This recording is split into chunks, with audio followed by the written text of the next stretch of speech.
Clarkston Construction Technology program can be seen all over the area, from the Clarkston Family Farm, the Bailey House, the Sashabaw Presbyterian Church,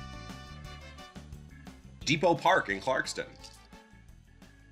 Let's visit the students and instructors at their home base inside Clarkston Junior High School and find out more about this exciting program.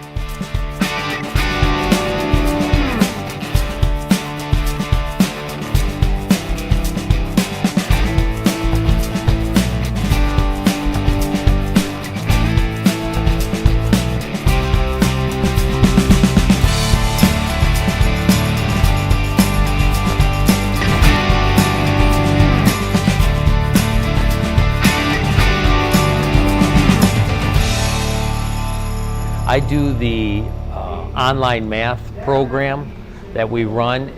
So if a student comes into us, the online math is the same as the math that they're going to do at Clarkston Schools. So they get regular Algebra 1, Geometry, Algebra 2, and then Pre-Calc and Trig is the one that we have right now. And then we have a construction math that goes along with that.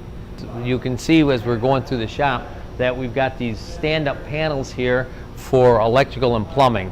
And while Steve's outside working with the kids building on the outside of the building, on the practice house outside, or over at the church, or over at the Bailey House, I'll be here doing the electrical and the plumbing with them, so that we get it, so that we're ready for our competitions at the state level, but then also for when we do go into these buildings to put in plumbing and electrical, we'll be able to do it ourselves. We're in the Clarkston Construction Tech program. Right now we have sheds that we're building.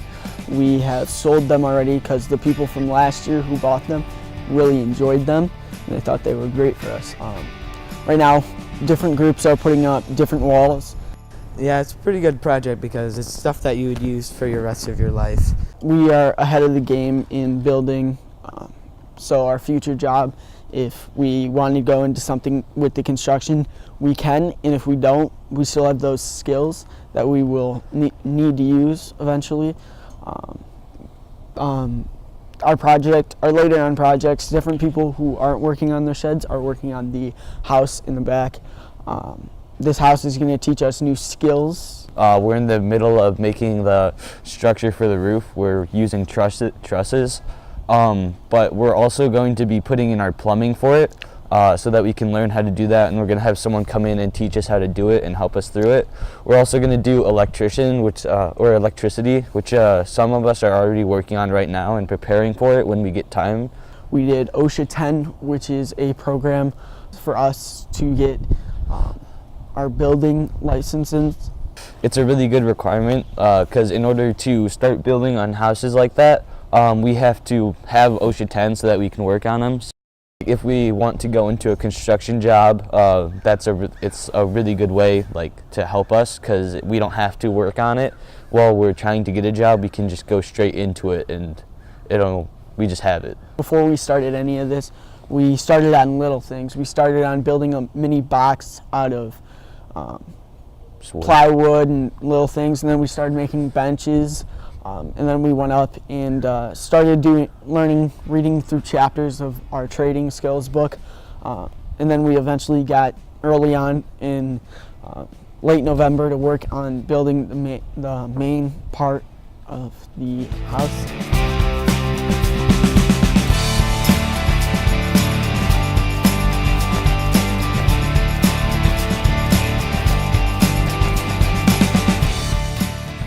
Where we are right now is we're out at our practice house in the back of the junior high, and what we have is a 16-foot by 60-foot project the kids are working on.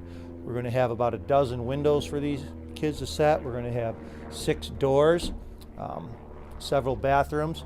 We're going to have both standard bathroom and a handicap bathroom. So why don't you follow me and I'll kind of show you where we're heading. Right now we're heading into a handicap bathroom.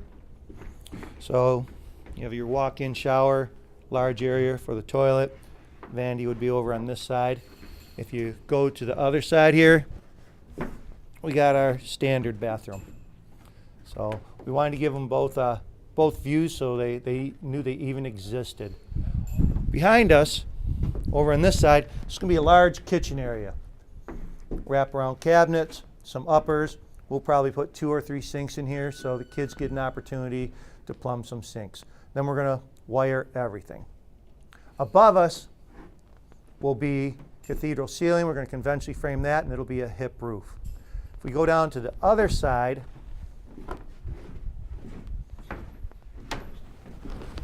in this section here, we have a bigger kitchen area, pretty similar to the previous one.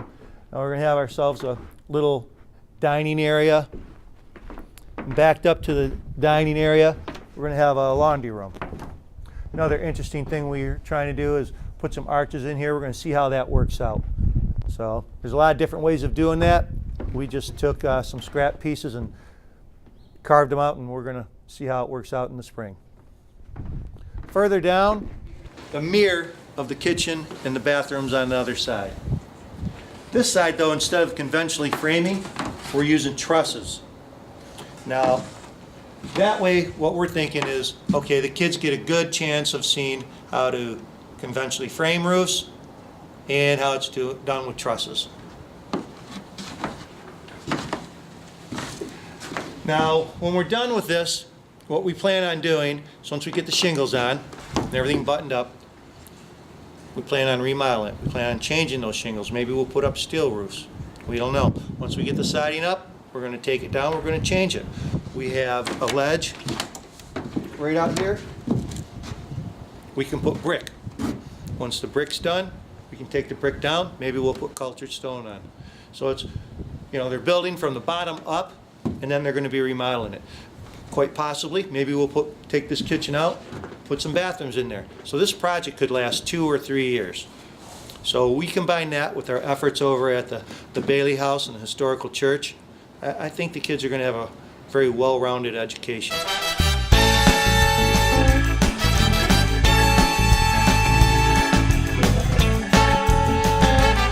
That's all for this episode, but we've got more to share with you next time on Make Your Optimism Come True, and made possible by the Clarkston Area Optimist Club.